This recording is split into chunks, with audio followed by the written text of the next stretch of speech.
సరైన సమాచారం లేకపోయినా మీడియా వార్తలను ప్రచురించడం ఈ మధ్య శరా మామూలు అయిపోయింది. మొన్నటికి మొన్న మాజీ ఎంపీ శివప్రసాద్ విషయంలో తప్పటడుగులు వేసిన మీడియా నేడు వేణుమాధవ్ విషయంలో కూడా మళ్ళీ అదే రిపీట్ చేసింది. ఒకవైపు ఆయన అనారోగ్యంతో బాధపడుతూ హాస్పిటల్లో చేరగానే ఆయన చనిపోయినట్లు వార్తలు ప్రచారం చేశారు. వేణుమాధవ్ విషయంలో ఇలా జరగడం ఇది తొలిసారి కాదు.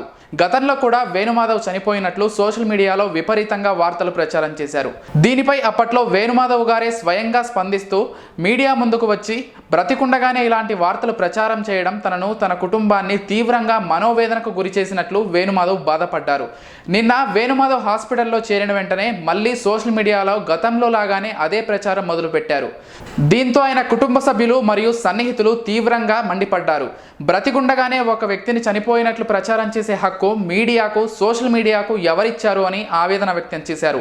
ఇదే క్రమంలో ప్రముఖ జబర్దస్త్ కమీడియన్ రాకింగ్ రాకేష్ ఫేస్బుక్లో ఈ వార్తలపై స్పందిస్తూ ఇలాంటి తప్పుడు ప్రచారాలు మానుకోవాలని అసహనం వ్యక్తం చేశారు. కాగా నేడు మధ్యాహ్నం 12:20 ఆయన తుదిశ్వాస విడిచారు. దీంతో యావత్ తెలుగు సినీ ప్రపంచం శోకసంద్రంలో మునిగిపోయింది. కాగా ఇప్పటికైనా ఇలాంటి తప్పుడు ప్రచారాలు మానుకోవాలని పలువురు ప్రముఖులు ఆవేదన వ్యక్తం చేస్తున్నారు.